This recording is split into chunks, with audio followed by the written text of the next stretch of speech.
actividad que nos planteamos desde el Servicio de Cultura y Patrimonio Histórico del Cabildo, que ya saben que uno de los propósitos que perseguimos es que toda la información concerniente a nuestro patrimonio que tenga como primer destinatario a ustedes, ¿no?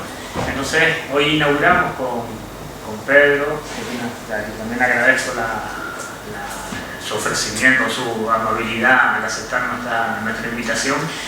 Hoy empezamos un ciclo que hemos denominado Patrimonio con Lupa, ¿no? En este caso, este año va a estar dedicado a la arqueología de la investigación, pero queremos que sea un tipo de un conjunto de actividades en que tengan cabida diferentes tipos de patrimonio, fundamentalmente centrándonos en aquellos aspectos de la investigación que dan contenido histórico a este legado, ¿no? A este legado que forma parte de nuestro patrimonio cultural. Y en este sentido nosotros, en este caso, queríamos destacar tres elementos fundamentales. En primer lugar, que existe una directa asociación normalmente de la arqueología con el trabajo de campo, con el crecimiento, con esos espacios al aire libre, con las intervenciones, pero mucho de la labor de investigación arqueológica se desarrolla en los laboratorios. Y es una labor muchas veces mucho menos visible, mucho menos conocida, pero que sin embargo, y al menos que yo sé, en el caso de Gran Canaria ha proporcionado grandes avances muy significativos para el conocimiento de las poblaciones del pasado. En segundo lugar, queremos apostar por ofrecerles también una visión que es fundamental en el patrimonio, que es una visión multidisciplinar, es decir, la participación de diferentes disciplinas o de diferentes personas con diferentes especialidades que abordan un único objeto de estudio, en este caso las antiguas poblaciones de Gran Canaria, a partir de diferentes vías, diferentes estrategias, diferentes metodologías o a partir de diferentes preguntas. El propósito fundamental es explicar las condiciones y las formas de vida de los antiguos habitantes de Gran Canaria. Y en tercer lugar, porque de lo que se trata es, como les decía, de que llegue esa información a ustedes en primer lugar, ¿no? Porque uno de los propósitos fundamentales o uno de los elementos esenciales del patrimonio histórico, al menos los que trabajamos en la Consejería de Cultura, si lo pensamos, es que tiene que tener una proyección social, un valor social que de no ser así, si se queda en los ambientes más académicos, pues no tiene el valor que creemos que debe tener el patrimonio. Y para empezar estas conferencias, pues nadie mejor que Pedro Enríquez, ¿no? Pedro Enríquez, él es licenciado en Historia, ¿no? por la Universidad de Las Palmas de Gran Canaria. En la actualidad disfruta de una beca o de un contrato de investigación que hace que sea un personal investigador adscrito al Departamento de Ciencias Históricas de la Universidad de Las Palmas de Gran Canaria. Y fíjense, nos va a hablar, no lo voy a desvelar mucho, pero nos va a hablar de una de las arqueologías más pequeñas que hay, que es precisamente la arqueología de los insectos, que está proporcionando un sinfín de información que para muchos de nosotros, o al menos hablo en mi persona, había pasado completamente desapercibido. Para muestra, si además quieren ampliar un poco de la información que nos va a proporcionar, recientemente he participado en la publicación de un artículo en la revista Trabajos de Prehistoria, que para quien no la conozca es la revista más importante de la materia de todo el Estado español, y además junto con María Rodríguez, con Jonathan Santana, con Jacob Morales y con Paloma Vidal, algunos de los cuales verán en este ciclo, pues nos aporta información muy interesante sobre la estrategia de almacenamiento de los antiguos habitantes de las islas. Es decir, a partir de elementos tan pequeños que han pasado durante mucho tiempo desapercibidos, pues se nos proporciona una información que viene a completarnos una visión que hasta el momento era parcial sobre este tipo de cuestiones, ¿no? Entonces, creo que es muy importante que trabajos como los que vamos a poder disfrutar a lo largo de todo el ciclo. Les recuerdo muy rápidamente la fecha, el 17 de julio, Paloma Vidal nos va a hablar sobre el aprovechamiento de las plantas leñosas por parte de los antiguos canarios. El 25 de septiembre hacemos una parada de vacaciones en agosto. El 25 de septiembre Jacob Morales nos va a hablar sobre las semillas, ¿no? Sobre la agricultura. Saben que Jacob Morales es el autor del segundo número de la Isla de los Canarios, los guardianes de las semillas, y nos va a dar información sobre este tipo de actividades por parte de los canarios el 30 de octubre, coincidiendo con esas actividades que solemos organizar en directa relación con el patrimonio de muerte, ¿no? Con el Día de los Difuntos, pues tanto Teresa Delgado como Néstor Roque, en este caso una arqueóloga y un biólogo nos van a hacer una mirada diferente, un viaje al interior de las momias, ¿no? Como en las momias también, en esos pequeños detalles, vamos a encontrar mucha información sobre estas poblaciones. Y finalmente, el 27 de noviembre, pues Jonathan Santana nos va a aportar información también muy novedosa sobre la dieta de los antiguos habitantes de la isla a partir de una estrategia de análisis que por el momento nunca se había ensayado en el archipiélago, ¿no? Por lo tanto, como les decía, queremos ofrecer una visión actual, científica y bien contrastada de nuestro patrimonio, fijándonos en aquellas pequeñas cosas que solamente se pueden observar a veces a través de la luz, ¿no? Y ya sin más, pues les dejo con Pedro Enrique. Muchas gracias. Gracias.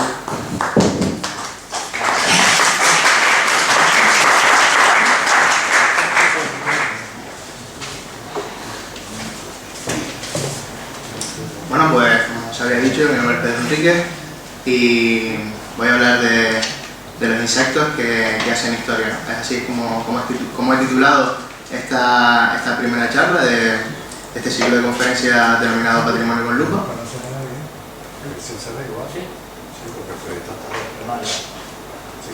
No, era por si apagábamos esta luz, ¿no?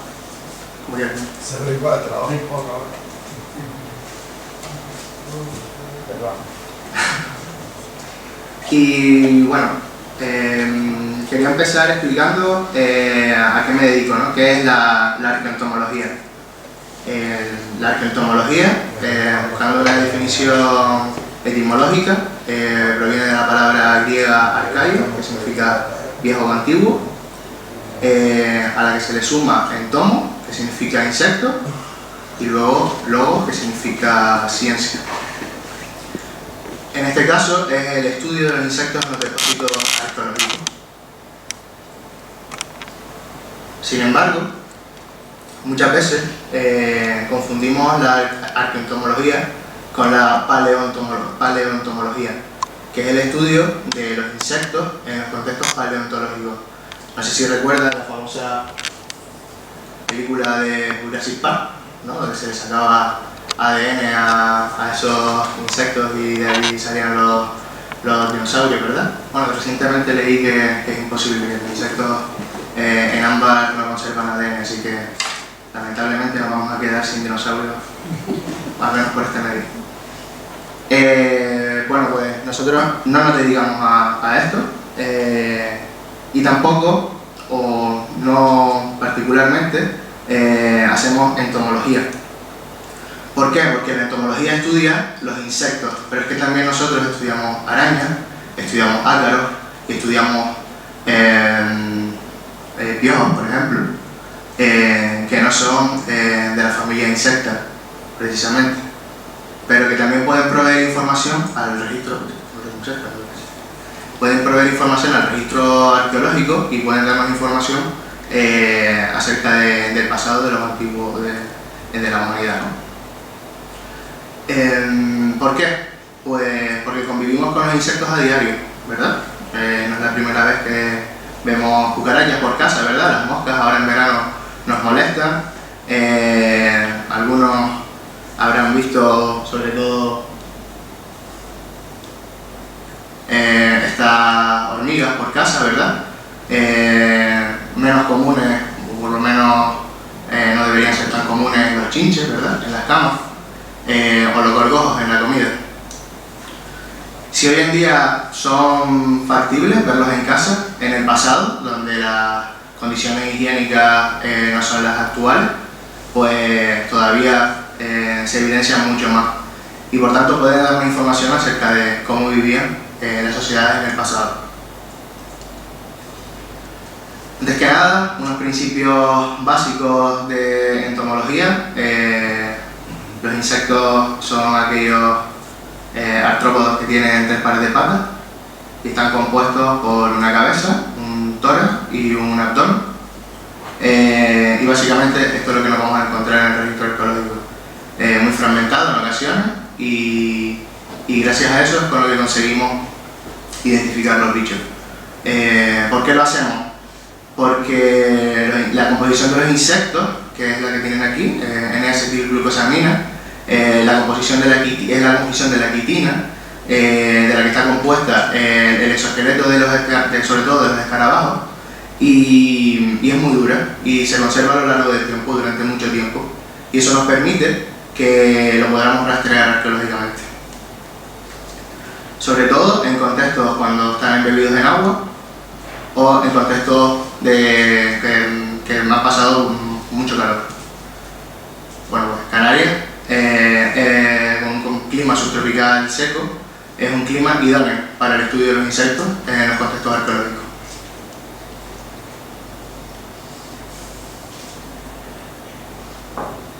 Esta relación de los insectos con el ser humano viene de muy antiguo. Un ejemplo de ello son las representaciones de insectos en la cueva de la araña, en la que, por ejemplo, se escenifica una escena apícola, una escena donde los seres humanos están recogiendo miel desde hace más de 8.000 años.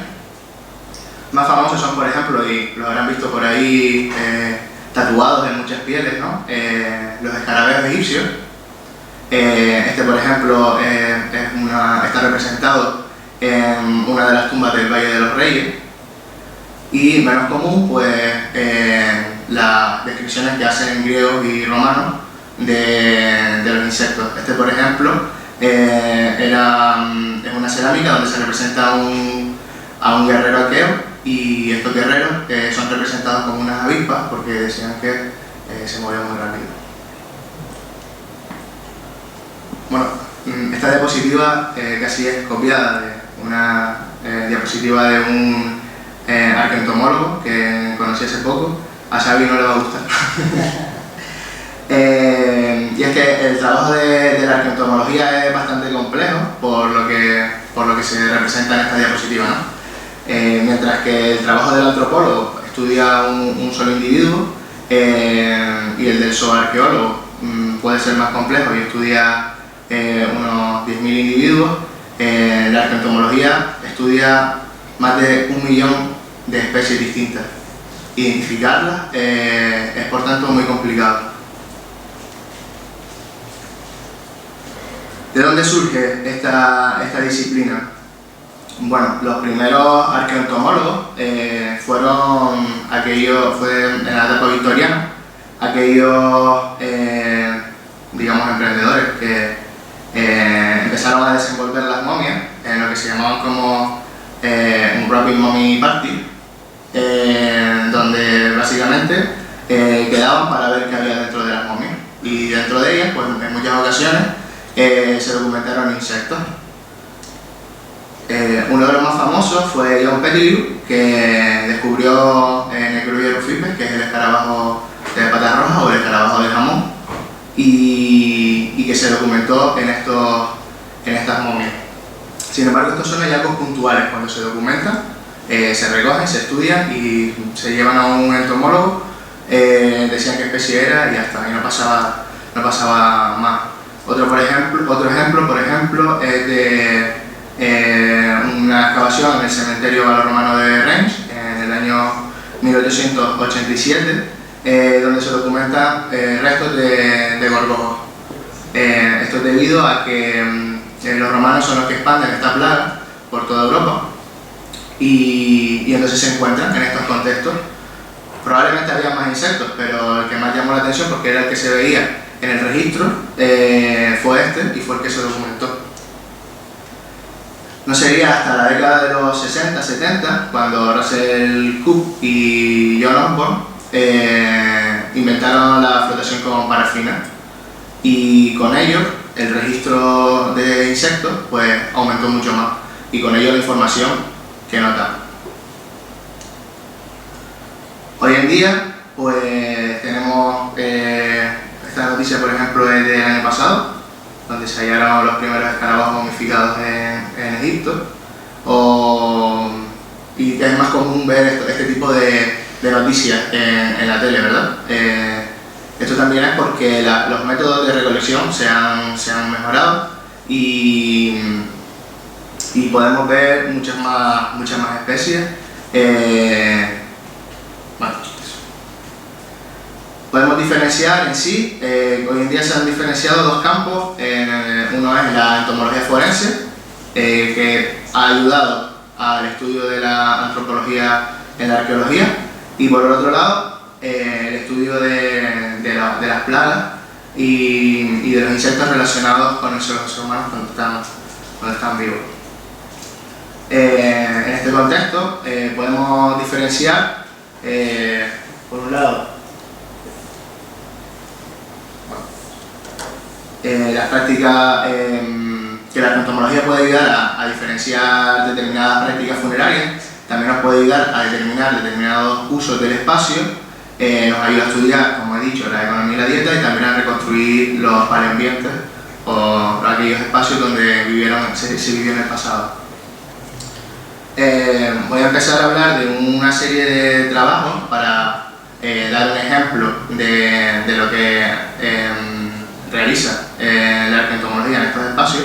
Por ejemplo, en cuanto a la reconstrucción del paleoambiente, un trabajo que me gusta bastante es la reconstrucción del paisaje de Thurmurs en Escocia, donde se documentó este insecto y se determinó que antiguamente había sido un bosque de pino silvestre, y sin embargo hoy en día es una laguna donde apenas quedan estas especies.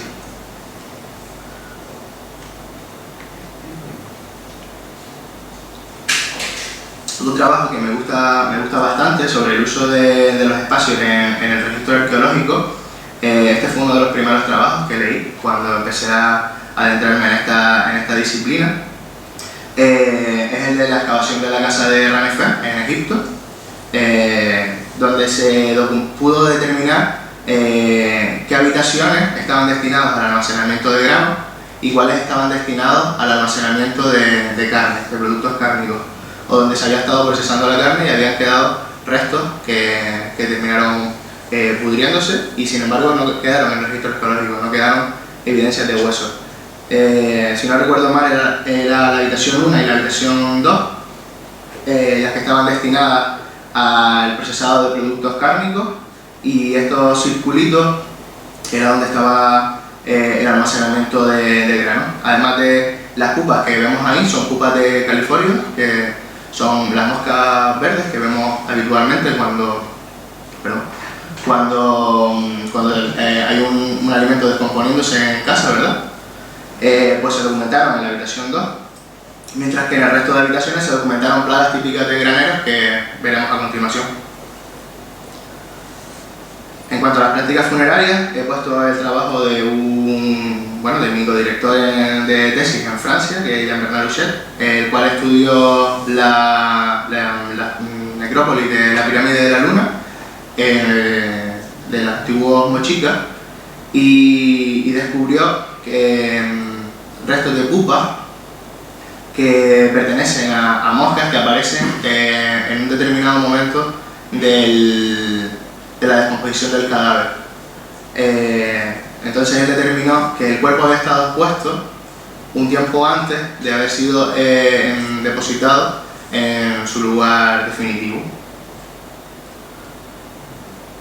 Otro trabajo que me gusta bastante sobre economía y dieta es el de Philippe Bonnet, que estudia un camino que utilizaban los pastores en Sagros, en Irán, y en contextos ya arqueológicos, en contextos que, si no me equivoco, eran del Paleolítico Superior, y descubre que hay restos de insectos coprófagos que consumen los coprolitos, los desechos de las cabras y de las ovejas también. Aphodius hydrocaeris, por ejemplo, es un insecto que está relacionado con los desechos de estos animales, y Ontophagus gibosus es un escarabajo pelotero que, bueno, si bien aquí en Canarias no se documenta, en el norte de África se documentan bastante, por ejemplo, los he visto, y en la zona de Irán también.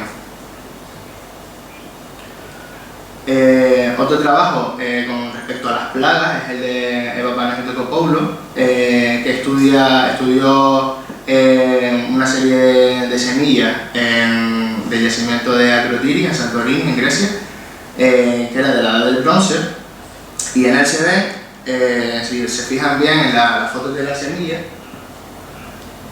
se ven agujeros que estaban hechos por los insectos que introdujeron sus huevos dentro y así criaron. Bueno, pues haciendo un estudio de la fauna que se encontraba en el lugar, encuentra Brucus brachialis, y los brúquidos son insectos que se relacionan con el almacenamiento de legumbres. Con lo cual, estamos hablando de una de las primeras plagas de la historia documentada. Estas plagas también sirven para identificar relaciones comerciales. Por ejemplo, en el puerto romano de Wadi Gawasi, en Egipto, se encontraron restos de Tenebroides britannicus en una cueva que estaba destinada al almacenamiento de cereales. Y ese insecto es una plaga. Es una plaga que bueno, ya veremos, se encuentra también en Canarias. Y bueno, otra cosa interesante de este trabajo es que se documentaron también maderas que habían estado picadas, como ven en la foto. Y bueno, lo interesante es que esas maderas habían sido picadas por insectos que solo consumen maderas que están mojadas.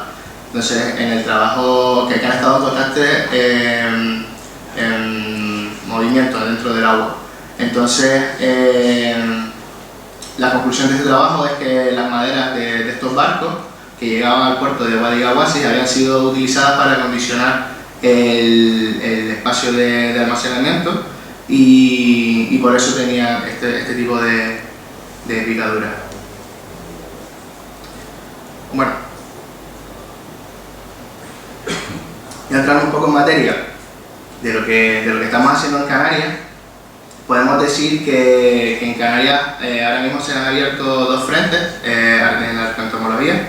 Por una parte es el estudio de los graneros y por otra el estudio de los restos humanos que se está llevando a cabo en el Museo Canario.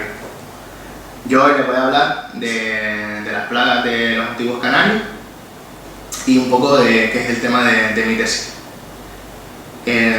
Bueno, los antiguos canarios tenían dos tipos de almacén. Uno son almacenes domésticos y otros son almacenes colectivos. Estos almacenes se colocaban en lo alto de riscos y acantilados para facilitar su defensa. Como vemos, un ejemplo, una foto del álamo Acusa y otra de Risco Pintado de Temisa. Ven que son espacios que están ubicados en lo alto de estos riscos, que son muy fácilmente defendibles.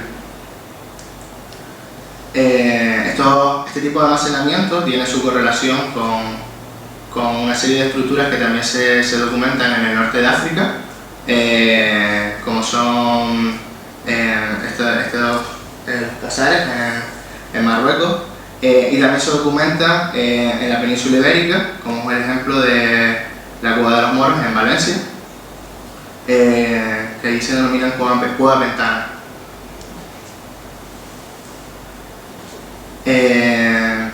Ahora quería hablarles un poco de la conservación de los materiales y cómo lo estamos encontrando en Canarias.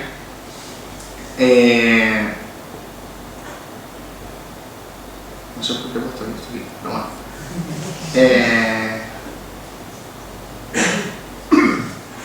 Los restos orgánicos en la arqueología se conservan por estos tipos de conservación que vemos: la carbonización, la desecación, la mineralización, por estar anegados en agua y por estar congelados. Vemos un ejemplo de semillas carbonizadas procedentes del sal, que son las de arriba. También vemos ejemplos de semillas mineralizadas del mismo yacimiento. Un ejemplo de materiales orgánicos anegados en agua lo podemos encontrar en la Draga, donde se documentaron restos de madera. Y un ejemplo de congelación, pues el famoso Otzi, ¿no? No sé si recuerdan El hombre de las nieves. En Canarias, sin embargo, los restos orgánicos mayoritariamente en los graneros al menos se conservan por desecación. Es verdad que también encontramos restos carbonizados, pero la mayor parte de ellos se documentan por desecación. Estas imágenes forman parte del último artículo del que les hablaba Xavi, y en ellos podemos ver pues, las semillas que se almacenaron en el granero de Risco Pintado, en Temisa, una serie de maderas que fueron utilizadas probablemente pues, para acondicionar el espacio en estos lugares, y luego una serie de plagas que estaban consumiendo los materiales vegetales y también las maderas. Bueno, pues por el momento estos son los yacimientos que hemos estudiado, que estamos pendientes de estudiar. El cenobio de Valerón es el granero, supongo que más importante y más famoso de la isla, ¿no? Cuando explico que es un granero colectivo, siempre digo cenobio de Valerón y ya todo el mundo sabe de qué estamos hablando, ¿verdad? Tenemos también la Montañeta en Moya. En Acusa hemos trabajado dos yacimientos, que es el Álamo y Cruz de la Esquina. Luego tenemos Solana del Pinillo, La Fortaleza, Cuevas Muchas y Tenisas en el sur. Las cifras por el momento, pues hemos terminado de contabilizar 5 de los 8 graneros que tenemos que les había expuesto, y hemos analizado 35.197 restos de insectos, en los cuales hemos identificado 38 especies distintas.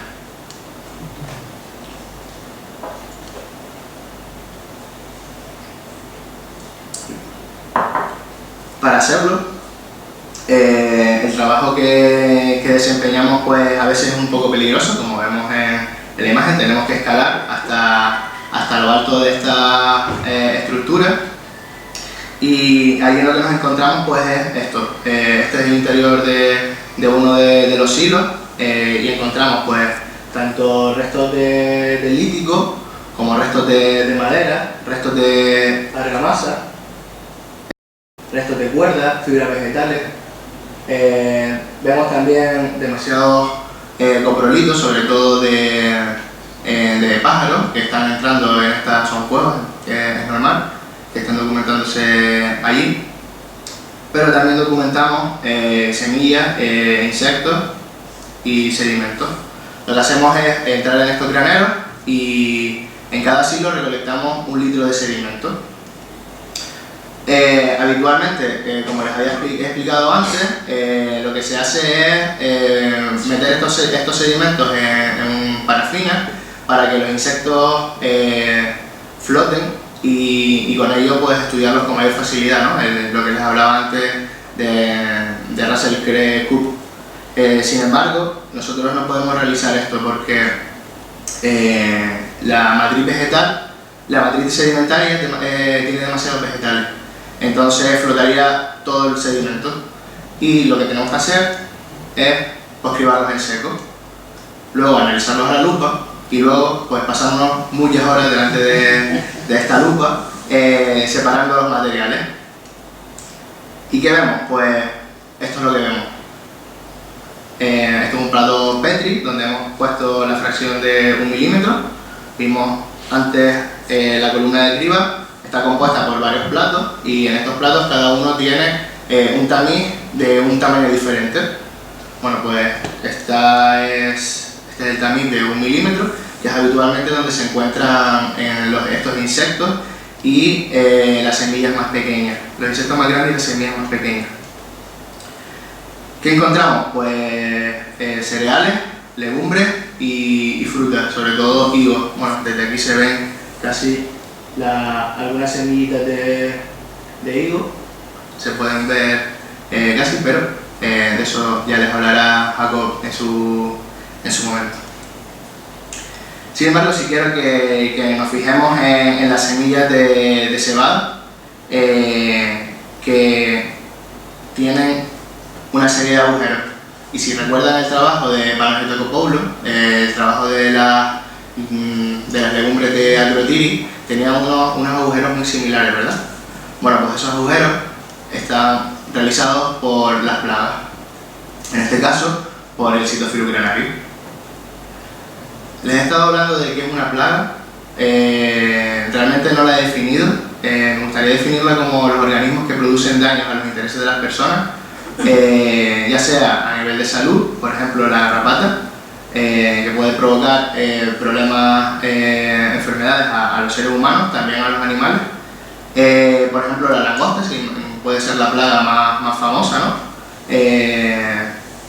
Y también podemos encontrar plagas de materiales, por ejemplo las termitas, que pueden afectar a las maderas.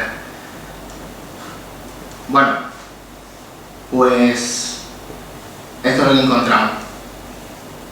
En primer lugar, y casi con un 45-50% de los registros arqueológicos documentados, arqueoentomológicos documentados, tenemos el Cytophilus granario. Este insecto es una de las principales plagas de los productos almacenados en todo el mundo y se documenta aquí. Y también tenemos plagas secundarias, como es el caso del Tenebroides británicus. Si nos acercamos un poquito más, tenemos otras plagas secundarias, como es el caso del gorgojo dientes de sierra. Estos son todos los insectos que podemos determinar plagas de los que se han documentado en los graneros de Gran Canaria. He puesto las fotos, son las que tenía de la fortaleza, pero están documentados en todos los graneros que hemos trabajado. En primer lugar, les decía, el más importante, el Cytophilus granario, el gorgojo del grano, pero después tenemos una serie de plagas que denominamos plagas secundarias, y ahora les explicaré qué es esto de plagas primarias y plagas secundarias. Tenemos el Orizaephilus surinamensis, que sería el gorgojo dientes de sierra, el Tenebroides británicus, son los más importantes. Luego tenemos el escarabajo araña y el gorgojo de la galleta, que también puede ser plaga de productos procesados. Y por último hemos documentado en todos los graneros el Cryptolectes. Bueno, ¿qué es esto de plaga primaria, plaga secundaria? ¿De qué les estoy hablando? Las plagas primarias son aquellas que entran al grano cuando están enteros, ¿vale? Y viven alrededor de unos 3 meses. Sin embargo, las plagas secundarias son aquellas que atacan al grano cuando ya está consumido por la plaga primaria, o bien cuando está el producto procesado. En este caso hemos documentado restos de plaga primaria, con lo cual las plagas secundarias podemos decir que están consumiendo los restos de la plaga primaria y no productos procesados. Es decir, el grano está procesado por la plaga primaria. También quería hablarles un poco del concepto de sinantropía, que es la condición de aquellas especies, animales o vegetales que se han adaptado a vivir con el ser humano. Por ejemplo, el gorrión o la rata. No tiene nada que ver con la domesticación. En este caso, los perros, por ejemplo, no serían sinantrópicos. Si son sinantrópicas, por ejemplo, las cucarachas o las moscas que vemos en casa, y también las plagas de los graneros. ¿A qué viene todo esto? Porque estos insectos son sinantrópicos. ¿Qué quiere decir que son sinantrópicos? Bueno, pues que han sido traídos por los seres humanos. Estas plagas vinieron con los antiguos canarios, junto con los restos vegetales que trajeron consigo para cultivar aquí. En este sentido, tener plagas secundarias en los graneros de Gran Canaria puede aportarnos información valiosa acerca del registro. Por ejemplo, les había puesto antes que las plagas secundarias, si bien las plagas primarias viven al menos 3 meses, las plagas secundarias viven en periodos superiores a 1 año. Para el desarrollo de una plaga secundaria hace falta que primero se desarrolle la primaria, pues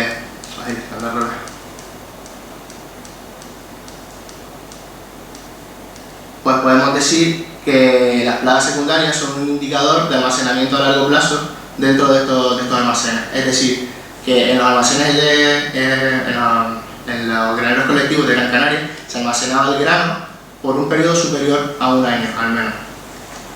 Esto ya nos lo recuerda la fuente etnohistórica. Por ejemplo, hay una cita de Gómez Escudero que dice: tenían silos en los riscos y conservaban el grano por muchos años, sin dañarse, lo cual ahora no puede conseguirse sin que se pique del gorgojo.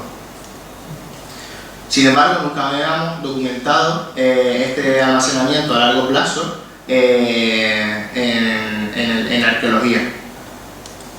No obstante, también las especies vegetales se conservan en su cubierta vegetal, y una de las conclusiones de Jacob Morales es que están destinados a almacenar también a largo plazo.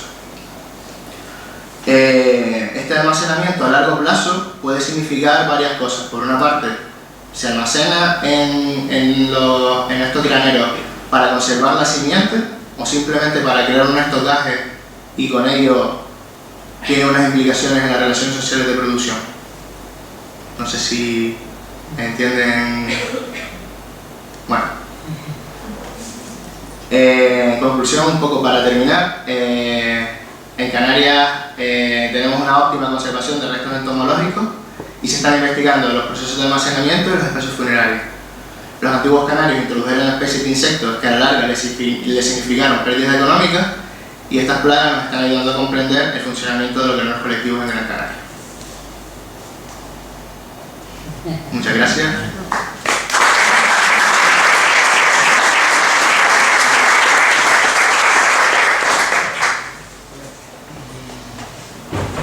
No sé si corrí demasiado.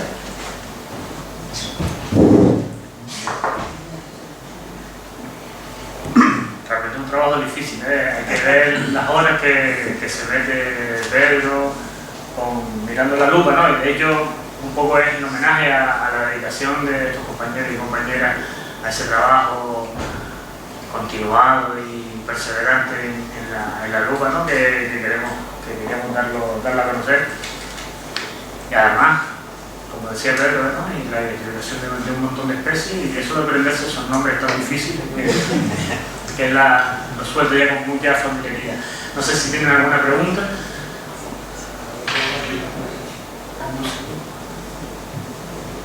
Voy a buscar el micrófono.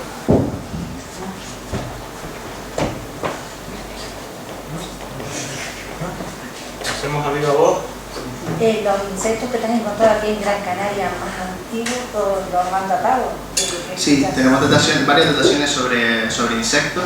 Si no me equivoco, la más antigua por el momento la ha dado un sitio filucranario, el gorgojo, este que está aquí, el primero de todos, que nos dio una datación, si no me equivoco, del siglo VI-VII en la fortaleza.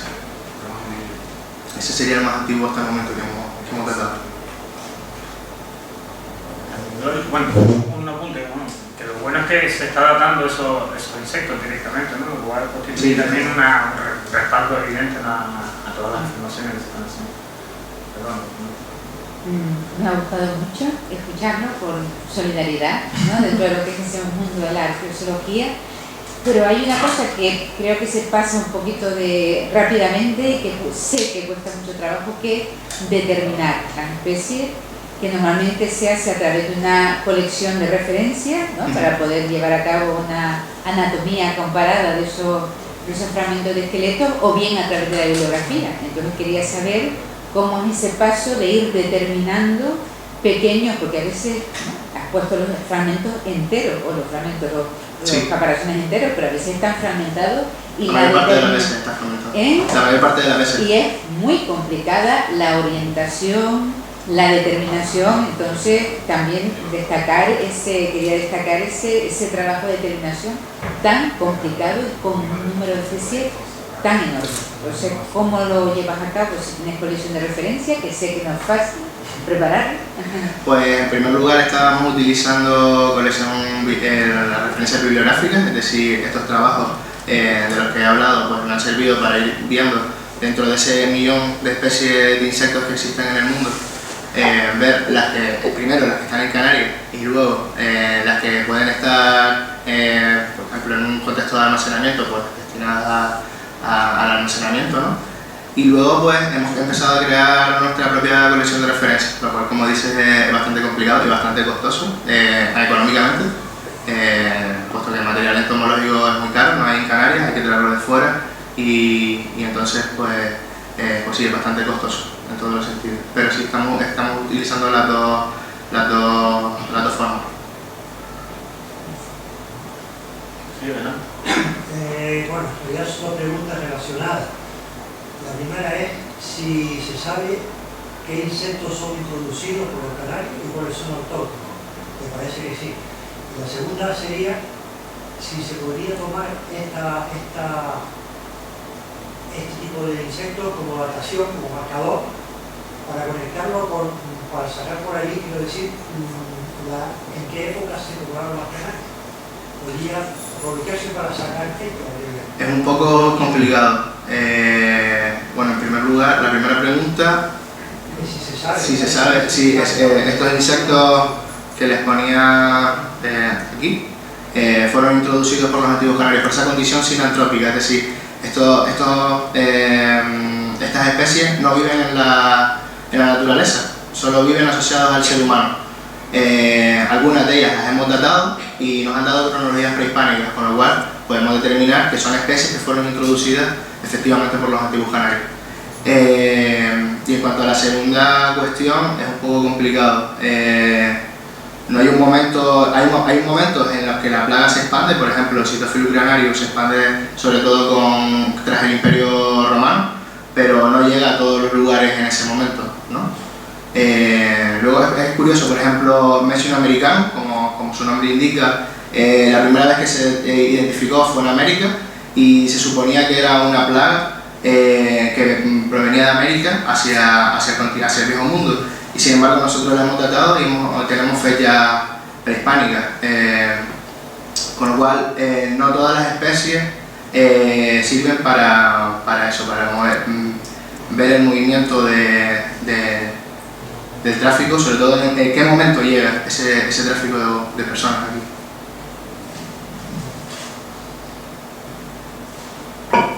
Tengo dos preguntas también. La primera es si sabemos cómo combatían los antiguos canarios, porque eran conscientes de que esto podía suponer un peligro para las cosechas, sobre todo si hay un almacenamiento a largo plazo, ¿no? Si hay algún mecanismo que es eficaz, o sea, como cuando nosotros éramos chicos, quitar los bichos, ¿no? de las lentejas. Y la segunda cuestión que te quería plantear es si tenemos posibilidad de meternos en los espacios domésticos y estudiar otro tipo de plagas, tipo, bueno, no sé si son plagas, los ácaros u otros insectos que pudieran condicionar de una forma u otra la vida de los canarios. Pues sí, a las dos. La primera, bueno, pues como era ya tiene trabajos en los que estamos hablando de que existen determinadas especies vegetales que se están introduciendo en estos graneros y que probablemente sean insecticidas, como en el caso del laurel, y estamos viendo si también el lentisco podría estar introducido en estos graneros como un insecticida. Y a la segunda cuestión, pues tendremos que ponernos en algún momento a mirar el contexto doméstico y desde luego tienen que aparecer estos insectos. A mí me aparecen ácaros, por ejemplo, en los graneros, y yo creo que pueden aparecer en estos contextos domésticos. Lo que pasa es que en la mayor parte de las veces también estamos flotando todo el material cuando lo hacemos y no estamos haciendo cribas en seco, salvo en pocas ocasiones, y no estamos poniendo muestras por ello. Pero creo que puede salir y que puede dar una información bastante relevante.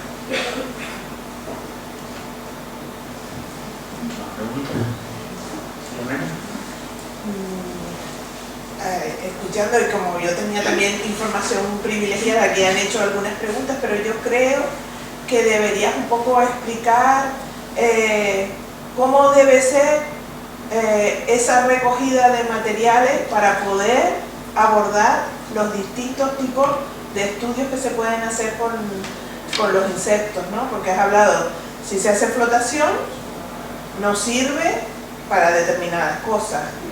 Por ejemplo, para hacer ADN a los insectos, que es una de las cosas que se pretende hacer. Entonces, ¿podrías explicar un poquito más extendido las distintas maneras que se tienen de recoger los materiales y para qué pueden servir unas cosas y otras.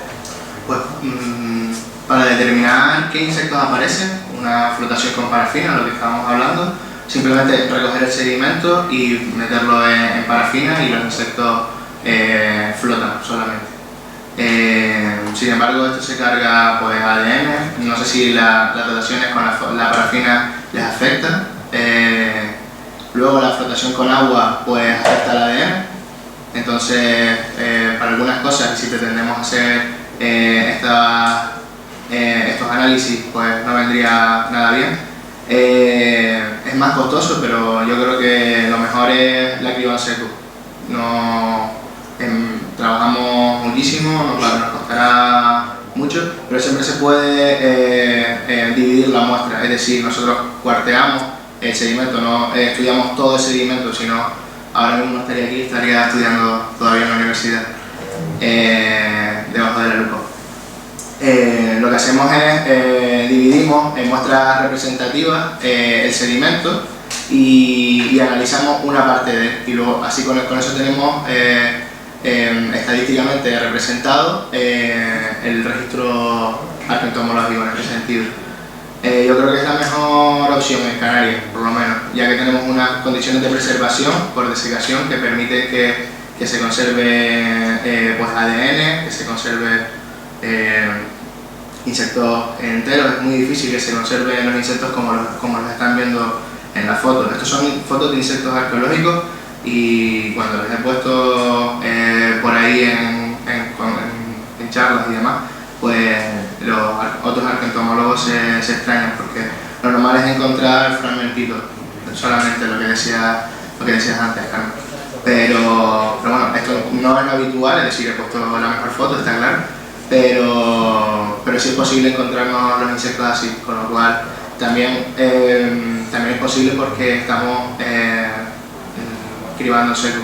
La flotación probablemente se cargaría estos insectos que son muy frágiles, ¿no?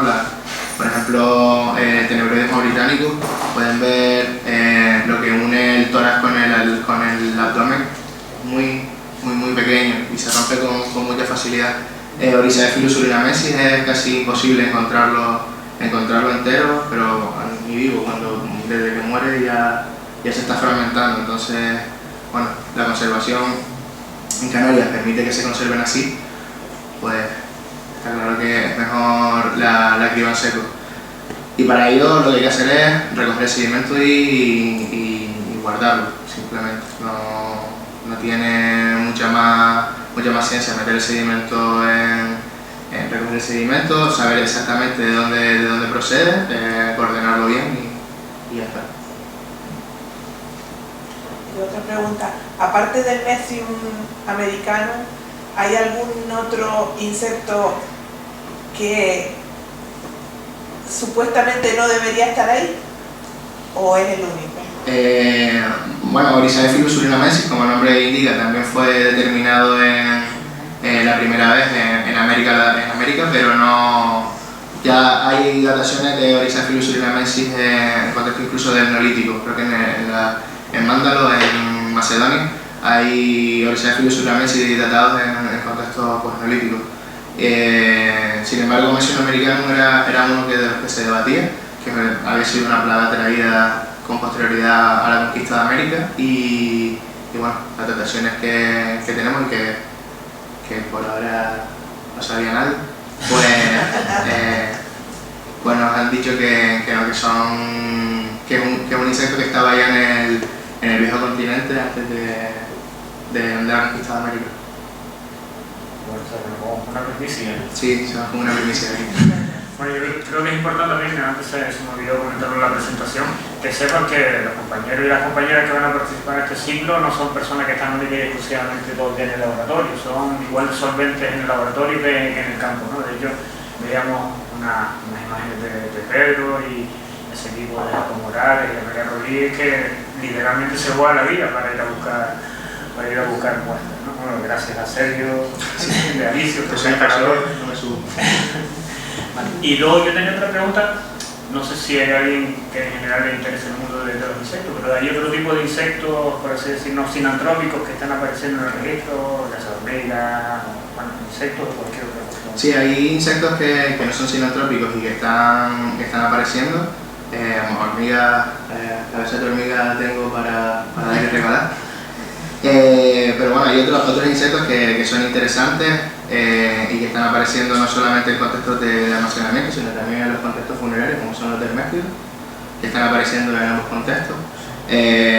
Son unos coleópteros, unos escarabajos que están relacionados con el consumo de carne, por eso es fauna necrófaga, fauna que está relacionada con el consumo de carne y de cadáveres, sí. Y están apareciendo en ambos contextos, ¿no? Que todavía tenemos un poco que ver qué está haciendo ahí. Puede ser que lo más probable es que esté consumiendo, bueno, los graneros están abiertos actualmente y siguen entrando palomas, por ejemplo. Vemos que están llenos de coprolitos de estas palomas y puede ser que esté consumiendo estos productos, ¿no? La paloma que se ha muerto y se la están comiendo. Pero también puede ser que estén comiendo restos de... ¿Pueden comer carne seca o carne salada? Sí, carne seca, sí. No salada. Seca, sí. De hecho, por ejemplo, Necrovia rufipe, que era uno de los que aparecía al principio con John Petrigliu, es un insecto del jamón. Está comiendo... Vamos a ver si que es algo que... Yo los nombro como si los conociéramos todos los días. La cigarra...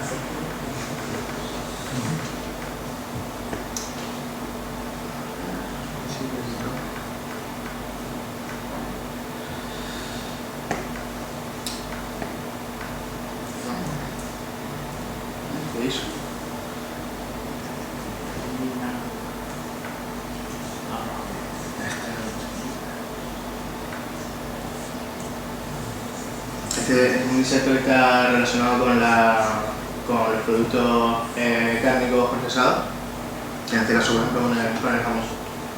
Le llaman el escarabajo de jamón o el escarabajo de la pata de jamón. O sea que puede ser que en los lugares se están almacenando también. Se están almacenando, ¿no? Pero en este caso estaba relacionado con momia, que también fue un poco secas están. Pero en Canarias no lo hemos encontrado en contextos de almacenamiento. De hecho lo he buscado porque aparecía uno que tenía unas patillas rojas, pero lo presenté a algunos entomólogos y me dijeron que nada hay. ¿Más preguntas? ¿Plagas de langosta? ¿Langostas no han aparecido? No, ya he estado haciendo dentro de la colección de referencia, hemos metido bastante langostas pero no, por el momento no aparece. También es verdad que lo que se documenta habitualmente en el registro arqueológico son los coleópteros, una cosa que no dije. Son los escarabajos que tienen la quitina más dura, el exoesqueleto más duro. Entonces hay insectos que no aparecen. Pero en Canarias, por ejemplo, se están documentando hormigas en estos espacios. No sabemos si son arqueológicas o son de ayer por la tarde, pero bueno, están apareciendo, que en otros lugares ni se documentan. Y una cuestión ya para finalizar, si no hay más preguntas. La posibilidad de consumo de insectos, porque yo recuerdo que siempre Antonio Tejera comentaba una anécdota que le había escuchado una señora del sur de Tenerife, donde decía que cogía los cigarrones, ¿no? las langostas y las tostaban y las hacían gofres también, ¿no? No sé si hay posibilidad o si existe la posibilidad a partir del registro de encontrar algún tipo de indicio que nos permita hablar de algún tipo de consumo. Desde luego, Cytophilus grenaris, por ejemplo, que es que está la mayor parte de las plagas que se documentan, si se consume con mucha asiduidad puede causar enfermedades como el gorgojo, el negrito con asiduidad puede provocar erupciones en la piel y enfermedades respiratorias, con lo cual no lo aconsejo. Pero documentar eso arqueológicamente no sé si será posible, a no ser que hagamos pues, otro tipo de análisis como, no sé, isótopos o algo, no lo sé. Bueno, para los restos de peces, las vértebras deformadas gracias a Carl Jones, que le dio a comer a su cerdo, a su perro y él mismo vértebras de pequeñas, de sardinitas, para ver también cómo el tránsito intestinal afecta y deforma las vértebras y saber si, claro, cuando esta gente se come una sardina, no creo, pequeñita o longorón, no creo que tuviera cuidado a la hora de eliminar las vértebras, con lo cual es verdad que el consumo probablemente pueda provocar algún tipo de tránsito intestinal de deformación en lo que pueden ser los esqueletos. Habrá que empezar a mirar o hacer pruebas. Adelante con la presentación, ¿verdad? Y recuperar los desechos para recuperar luego los individuos. Y ya, perdón, porque no son diálogos que no me acabo de ocurrir. ¿Existen algunos insectos que están consumiendo determinados tipos? O sea, ¿se comen también las lentejas, por ejemplo? Hoy en día sí, en el pasado no. Se está documentando que es ahora cuando los graneros nuestros ahora, ¿no?, que están bastante especializados, ¿no?, porque está cada cosa con su cosa, están bien herméticos, entrar en una plaga ahora mismo pues es más complicado. Pues sí se están documentando comiendo otras cosas, por ejemplo, Oricephilus surinamensis, el gorgojo de este que está aquí ahora mismo, era una plaga primaria en el pasado y sin embargo en el siglo XX yo lo he encontrado en cebada procesada ya, las pipas de melón, se llama eso, ¿no? Y bueno, y en harina también, que en el pasado pues no podía ser así. Pero ha sido en el siglo XX, ya no. Y es la misma, el gorgojo de hoy es el mismo que han encontrado los restos ustedes arqueológicos. Tenemos que hacer ADN, pero yo creo que ha variado. Algo habrá tenido que variar porque y han venido muchas especies vegetales nuevas aquí. Mismo el millo, por ejemplo. Hoy en día el gofio lo hacemos de millo casi, ¿no? En Canarias no lo hacemos de cebada, por ejemplo. O sea, hay más almacenes de millo casi que de cebada. ¿Y el millo lotal también? ¿El millo lotal es No, hay una especie específica. Este es el Cytophilus granario y hay una especie específica que se llama que tiene es bastante característico porque tiene una X en las alas y es bastante característico del millo. Pero, por ejemplo, hace un par de meses salió una noticia que en Tenerife había una plaga de gorgojos en un granero de millo y decían que era Cytophilus granario. Yo no los he visto, pero debería ser imposible, ¿no? Porque solo ataca cebada y trigo. Pero bueno, si alguien lo miró y dijo que era granario, debería saber. Solo quiero decir una cosa. Desde que Pedro está trabajando con insectos, nos tiene a todos atrapando insectos. Entonces, al público en general, cuando vean un bicho raro, no lo tiren. Llévenlo al laboratorio de arqueología del Departamento de Ciencias Históricas de la universidad. Pero que sin escaquear. Sin escaquear. Que será bien recibido. Antes me llevaban chocolate para ir a trabajar y ahora me traen bichos. O sea, sean bienvenidos. ¿Sí? Sí, yo quería preguntarte, creo que comentaste 38 especies diferentes, ¿no? Sí. De esas 38 especies, ¿alguna está extinta? ¿Y en qué manera afectaron al modo de vida de los pobladores de la región? Pues de las 38 especies ninguna está extinta, todas se documentan todavía en Canarias. Y las que no son plagas, algunas probablemente afectaron a los antiguos canarios y otras no, otras han entrado en las cuevas, están abiertas y siguen entrando animales, entonces uno de ellos son los insectos.